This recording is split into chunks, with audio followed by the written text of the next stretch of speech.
Hello everyone আজিৰ ভিডিঅ'ত মই টেক কুৱেশ্যনৰ ওপৰত আলোচনা কৰিম। টেক কুৱেশ্যন মানে হল মিনি কুৱেশ্যন অৰ্থাৎ ছুটি কুৱেশ্যন, সৰু কুৱেশ্যন। মিনি কুৱেশ্যন মানে সৰু কুৱেশ্যন, টেক কুৱেশ্যন মানে হল মিনি কুৱেশ্যন, যাৰ অৰ্থ সৰু কুৱেশ্যন। টেক কুৱেশ্যনলৈ যোৱাৰ আগতে মই আৰু এটা কথা কৈ লওঁ, সেয়া হল অক্সিলিয়াৰী ভাৰ্ব। অক্সিলিয়াৰী ভাৰ্ব, প্ৰথমে আমি অক্সিলিয়াৰী ভাৰ্বৰ বিষয়ে জানিব লাগিব। অক্সিলিয়াৰী ভাৰ্বৰ ওপৰত আমাৰ জ্ঞান থাকিব লাগিব। অক্সিলিয়াৰী ভাৰ্ব কেইটা? অক্সিলিয়াৰী ভাৰ্ব হল 24টা। এই 24টা অক্সিলিয়াৰী ভাৰ্বৰ বিষয়ে আমাৰ জনা থাকিব লাগিব। অক্সিলিয়াৰী ভাৰ্ব কেইটা হল am, is, are, was, were, am, is, are, was, were, have, has, had, shall, will, should, would, can, would,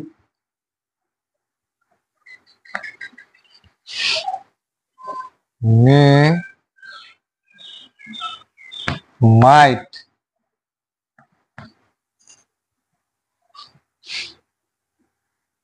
must, what, need, dare, used,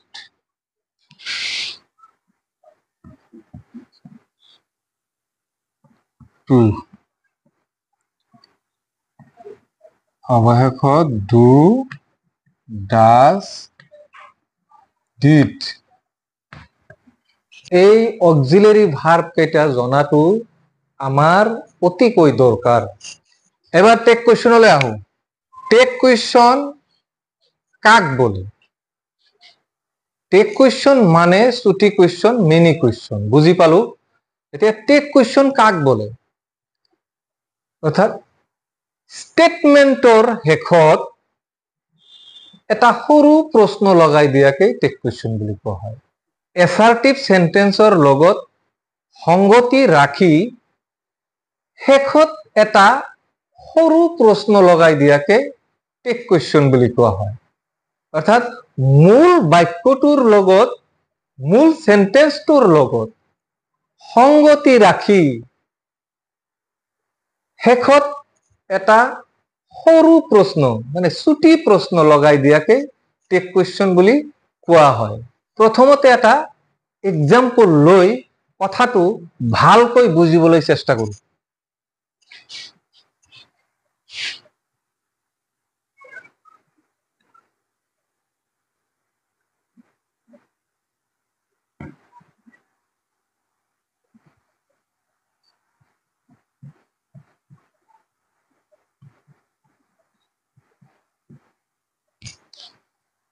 He is a student. He is a student. Take কুৱেশ্যনৰ প্ৰাথমিক নিয়মখিনি, tech কুৱেশ্যনৰ basic নিয়মখিনি জনাৰ আগতে এই সেন্টেন্সটো কিদৰে tech question হয় আগত চাই লওঁ।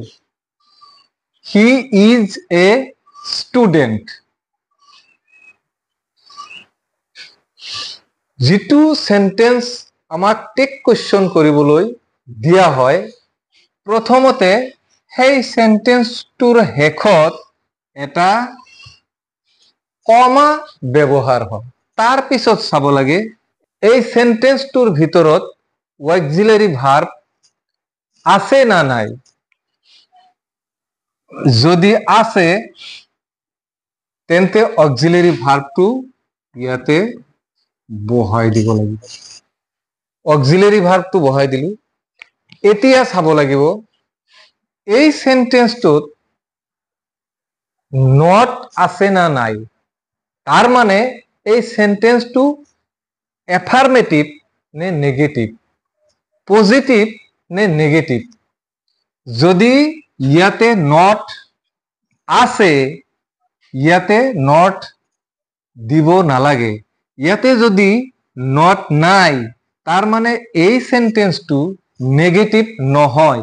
তেতিয়াহলে ইয়াতে এই ইজৰ লগত এটা নট ব্যৱহাৰ কৰিব লাগিব, সেয়াও শৰ্ট ফৰ্মত লিখিব লাগিব।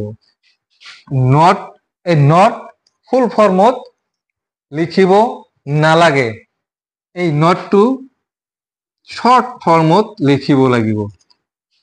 ইয়াৰ পিছত চাব লাগিব এই সেন্টেন্সটোৰ অৰ্থাৎ মূল বাক্যটোৰ সাবজেক্ট কি আছে। সাবজেক্টটো আছে হি, ইয়াতে সাবজেক্টটো বহাই দিব লাগিব। হি ইজ এ স্টুডেন্ট, ইয়াৰ কুৱেশ্যন টেগটো হল isn't he, isn't he, is not he. তার মানে ইজ নট হি, কিন্তু নটটো শর্ট ফর্মত লিখিব লাগিব আৰু সেই হিচাপে আমি উচ্চাৰণ কৰিব লাগিব ইজন্ট হি। এতিয়া এই টেগ কুৱেশ্যনৰ প্ৰাথমিক নিয়মখিনি আমি আলোচনা কৰো। টেগ কুৱেশ্যন কৰোতে আমাৰ কিছুমান কথা মনত ৰাখিব লাগে। সেই কথাবোৰ হল, প্ৰথমতে এই মূল বাক্য যেটো টেগ কুৱেশ্যন কৰিবলৈ দিছে কি লিখিছিলো, he is a student, student isn't he. প্রথম কথাটো হল মূল বাক্যটো যদি স্টেটমেন্টটো যদি এইটো স্টেটমেন্টটো কি হব লাগিব, মূল বাক্য স্টেটমেন্টটো যদি এফার্মেটিভ হয়,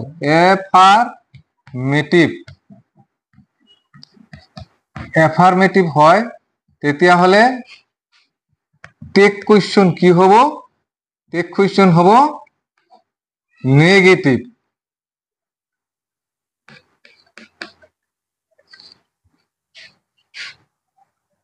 এই সেন্টেন্সটো যদি মূল বাক্যটো যদি এফাৰ্মেটিভ হয়, তেন্তে টেগ কুৱেশ্যন কি হব, টেগ কুৱেশ্যন হব নেগেটিভ। আৰু স্টেটমেন্টটো যদি কি হব, যদি নেগেটিভ হয়, তেন্তে টেগ কুৱেশ্যন কি হব, টেগ কুৱেশ্যন হব এফাৰ্মেটিভ।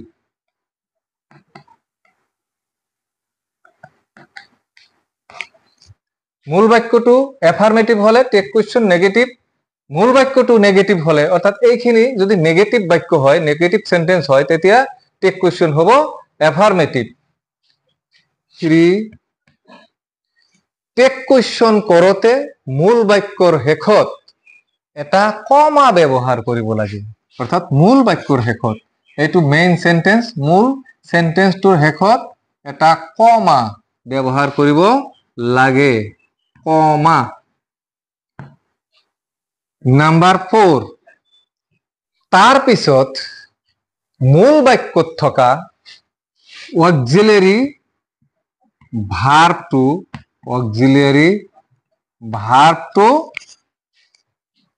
সাবজেক্টৰ আগত,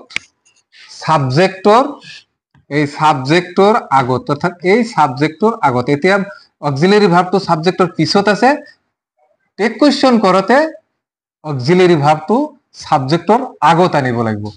অক্সিলাৰি ভাৰ্বটো সাবজেক্টৰ আগত আনিব লাগিব, অক্সিলাৰি ভাৰ্বটো সাবজেক্টৰ আগত বহাই দিলেই টেক কুৱেশ্যন হৈ গ'ল। আৰু এটা কথা, টেক কুৱেশ্যনত কেতিয়াও নাম বুজোৱা শব্দ ব্যৱহাৰ নহয়, নাউন ব্যৱহাৰ নহয়, অৰ্থাৎ সেই নাউনৰ প্ৰনাউন ফৰ্মটোহে টেক কুৱেশ্যনত ব্যৱহাৰ হয়। এতিয়া যদি সাবজেক্টটো যদি ৰাম থাকে, ৰাম, যিকোনো ল'ৰা বা পুৰুষৰ নাম থাকিলে তেতিয়া টেক কুৱেশ্যনত ব্যৱহাৰ হোৱা সাবজেক্টটো হ'ব হি, প্ৰনাউনটো হি হ'ব। যদি ফাদাৰ, ফাদাৰ, ব্ৰাদাৰ, আংকেল ইত্যাদি পুৰুষবাচক যিবিলাক নাউন আছে, সেই নাউনবোৰৰ সলনি হি ব্যৱহাৰ হয়। অৰ্থাৎ মতা হলেই টেক কুৱেশ্যনত সেই সাবজেক্টটো হি লৈ পৰিৱৰ্তন হ'ব, সেই নাউনটো হি লৈ পৰিৱৰ্তন হ'ব। যদি ৰীনা থাকে, ৰীনা মানে এজনী ছোৱালী, ৰীনা, টিনা, মিনা ইত্যাদি ছোৱালীৰ নাম থাকে, তেতিয়া প্ৰনাউনটো হ'ব সি, টেক কুৱেশ্যনত ব্যৱহাৰ হোৱা এই ৰীনাৰ সলনি সি ব্যৱহাৰ কৰিব লাগিব। ঠিক তেনেদৰে মাদাৰ, সিস্টাৰ এইবোৰ থাকিলে কি হ'ব? সি হ'ব। যদি কোনো প্লুৰেল ফৰ্ম থাকে, ল'ৰাই হওক ছোৱালীয়ে হওক, মতাই হওক মহিলাই হওক, মতাই হওক বা মাইকী হওক, প্লুৰেল নাম্বাৰ থাকিলে দে হ'ব। গাৰ্লছ, বয়েজ এইবোৰ থাকিলে দি গাৰ্লছো থাকিব পাৰে, দি বয়েজ থাকিব পাৰে, প্ৰনাউনটো হ'ব দে। এতিয়া যদি কোনো বস্তুৰ নাম থাকে, বস্তুবাচক নাউন, তেতিয়াহ'লে যেনেকা the book, the book, the book, the pen এনেধৰণৰ থাকিলে ইট ব্যৱহাৰ হ'ব। অৰ্থাৎ দি বুকৰ সলনি টেক কুৱেশ্যনত প্ৰনাউনটো আহিব ইট। এবাৰ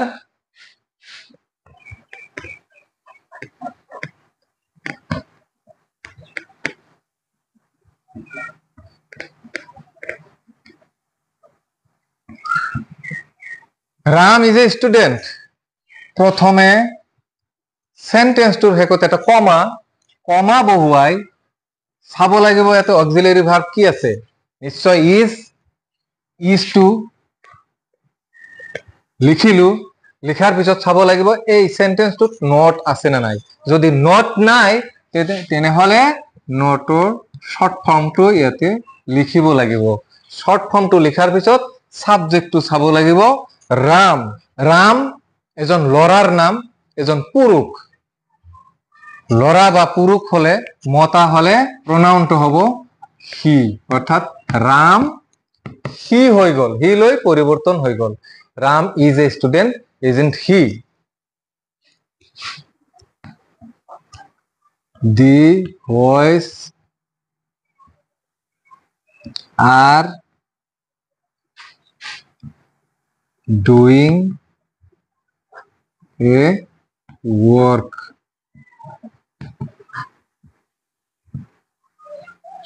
The boys are doing a work.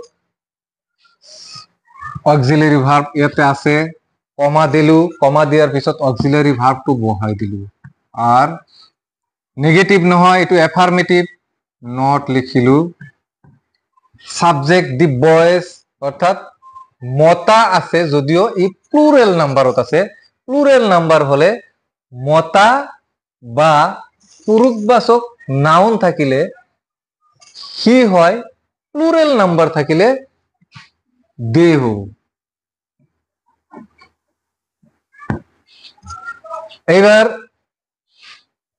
The book is interesting, the book is interesting. এবার লিখো অক্সিলারি ভার্ব ইজ, নট নাই দিলু শর্ট ফর্মত, দি বুক থাকিলে কি হব, ইট হব। যিবিলাক অক্সিলারি ভাৰ্বৰ বিষয়ে ইতিমধ্যেই উল্লেখ কৰিলো, সেই অক্সিলাৰি ভাৰ্বৰ কিছুমান ব্যতিক্ৰমী ফৰ্ম ব্যৱহাৰ হয়। যেনেকুৱা মূল বাক্যটোত এম আছে, টেক কুৱেশ্যনত হ'ব আৰ্নড, আর নট। উইল যদি থাকে কি হব, ওয়ান্ট। শ্যাল থাকিলে কি হব, শ্যান্ট। ক্যান থাকিলে কি হব, কান্ট। অর্থাৎ দুটা নট, দুটা এন এতে নহব। এতিয়া যদি লিখা হয় I am a student,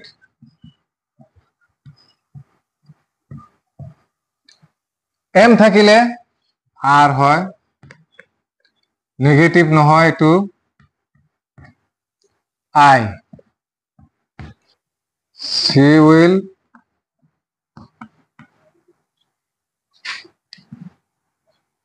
go to school।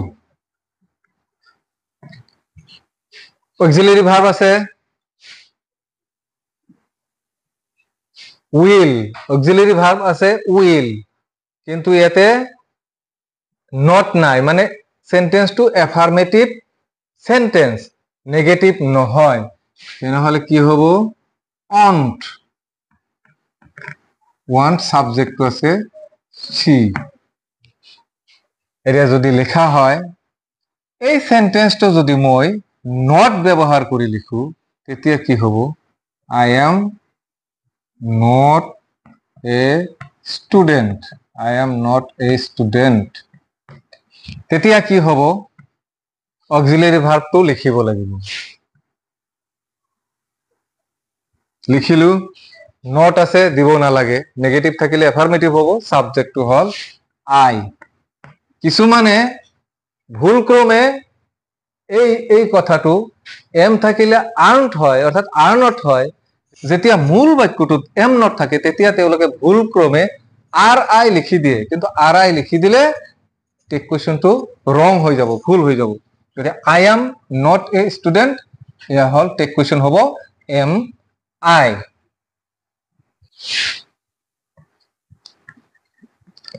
they will not come, tag question কি হব, টেক কুৱেশ্যন হব, এতিয়া কিন্তু উইলটো ওয়ান্ট নহয়, উইলে হব, কাৰণ উইলৰ লগত নট আছে, নট নোহোৱা হৈ যাব। এটো নেগেটিভ আছে, এই সেন্টেন্সটো নেগেটিভ আছে, এটো এফার্মেটিভ হৈ যাব, উইল দে, উইল দে। মূল বাক্যত যদি অক্সিলারি ভার্ব না থাকে তেতিয়া কি কৰিব লাগে, মূল বাক্যত যদি অক্সিলাৰি ভাৰ্ব না থাকে তেতিয়া আমি কেনেকৈ সেই সেন্টেন্সটো কুৱেশ্যন টেকলৈ পৰিৱৰ্তন কৰিম।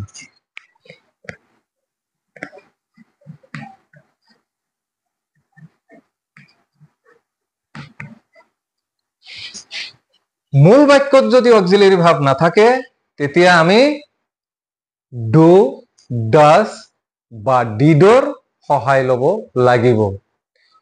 মূল বাক্যত যদি অক্সিলাৰি ভাৰ্ব না থাকে তেন্তে আমি স্পেশালি ডু, ডাজ বা ডিডৰ সহায় লব লাগিব। যেতিয়া মূল বাক্যত মেইন ভাৰ্ব থাকে, মেইন ভাৰ্ব, তেতিয়া ডু ব্যবহাৰ কৰিব লাগিব। যেতিয়া মূল বাক্যত ভাৰ্ব ওয়ান আছে, মানে মেইন ভাৰ্ব আছে, তাৰ লগত এস বা ই এস যোগ কৰা আছে, মূল বাক্যৰ লগত এস বা ই এস আছে, তেতিয়া কি কৰিব লাগিব, ডাজ, মানে এতে ডন্ট লিখিব লাগিব, মানে ডু ব্যবহাৰ কৰিব লাগিব, ডন্ট। তেতিয়া এতে ডাজন্ট। আৰু মূল বাক্যত যদি ভাৰ্বটো থাকে, মানে সেকেন্ড ফৰ্ম অফ ভাৰ্ব থাকে, নাইবা ভাৰ্বৰ পাস্ট ফৰ্ম থাকে, তেতিয়া লিখিব লাগিব তেতিয়া লিখিব লাগিব এটা ভাৰ্বটো তেতিয়া লিখিব লাগিব ডিড আৰু তাৰ পিছত লিখি দিব লাগিব এতিয়া সেন্টেন্স কেটা লিখো দে প্লে ক্রিকেট কি কৰিব লাগিব অক্সিলারি ভার্ব নাই কিন্তু আছে কি মেইন ভার্ব আছে এস নাই বা পাস্ট ফর্ম নাই এটু ভার্ব মেইন ভার্ব ইয়াৰ লগত এস বা ইএস নাই নাইবা এটু পাস্ট ফর্ম নহয় তেনেহলে কি লিখিব লাগিব মেইন ভার্ব থাকিলে ডু লিখিব লাগিব তাৰ লগত নট কাৰণ নেগেটিভ হবই এফার্মেটিভ থাকিলে নেগেটিভ হবই এতিয়া সাবজেক্টটো দিব লাগিব দে হৈ গ'ল এতিয়া হি গোজ টু স্কুল